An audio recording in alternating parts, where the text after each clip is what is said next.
We are remembering and honoring 13-year-old Charlotte Figi. She passed away Tuesday after a long battle with a rare form of epilepsy. She became a symbol of the possibilities of medical marijuana after our own Dr. Sanjay Gupta shared her story in his documentary, Weed, and he has more on her life.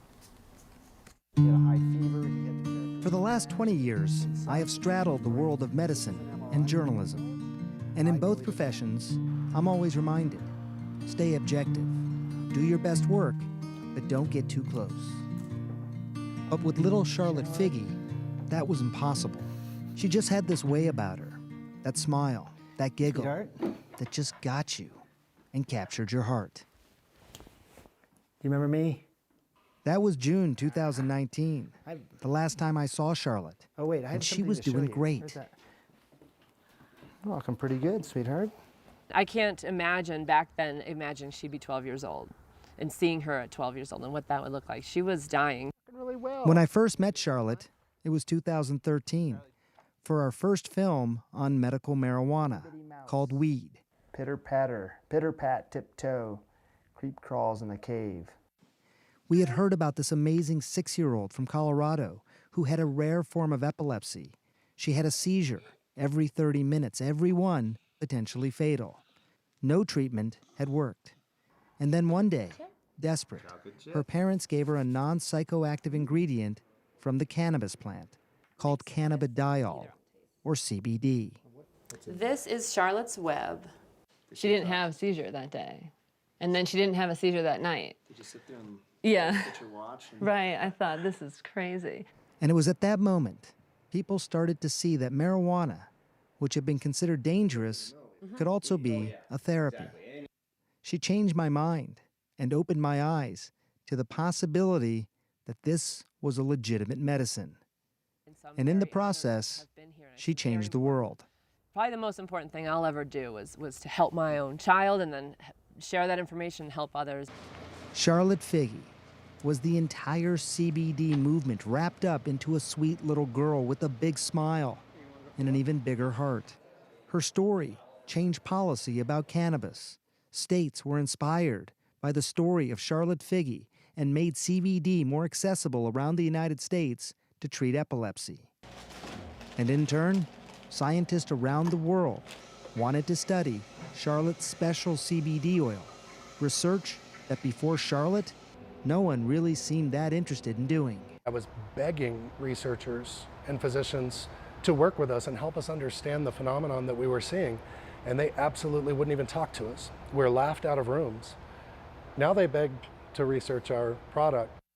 She's happy and outside, and this is her jam. Charlotte lived her short life to the fullest. And while she was almost this mythical miracle, she was also just a little girl who loved to go tandem biking with her mom. And while the last month was not easy, she had symptoms of COVID-19 while never testing positive. She eventually developed pneumonia, which once again unleashed her seizures.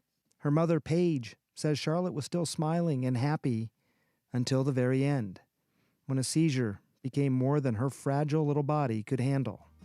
Charlotte's life ended just as it began, in her mother's arms, surrounded by family who loved her, cherished her, and protected her. All forever changed by this little girl who forever changed the world, and everyone, like me, who were caught in her glorious orbit. Please rest in peace, Charlotte.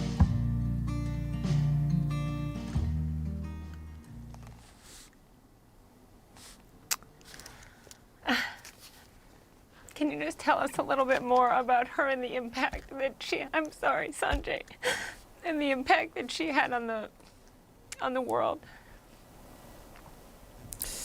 Sure, you know, Poppy, thank you for letting us tell her story. You know, I think when I first met her, I was skeptical about cannabis as a medicine. I had written as such, you know, for Time magazine years earlier, and then you meet somebody, and I thought her story was apocryphal, you know, somebody who had these crippling seizures and then seemed to have this remarkable turnaround with this medication, CBD, And then I started, looking all over the world, scientists in different labs, and finding patients all over the world who had stories just like her, thousands and thousands of people. And I realized that, she made me realize that it would not just be a moral failing, but not just a medical failing, but a moral failing if this medicine was somehow withheld from people. And so, it's tough, Poppy. I'm trying to keep it together just like you. My daughter sort of grew up with her. I have 3 daughters of my own, and it's one place I never let my mind go to think about, loss like this. But she meant a lot, obviously, to an entire movement, and so much in the country, so much has changed, I think, of people seeing her story and understanding her story. But it's a really tough loss, Poppy.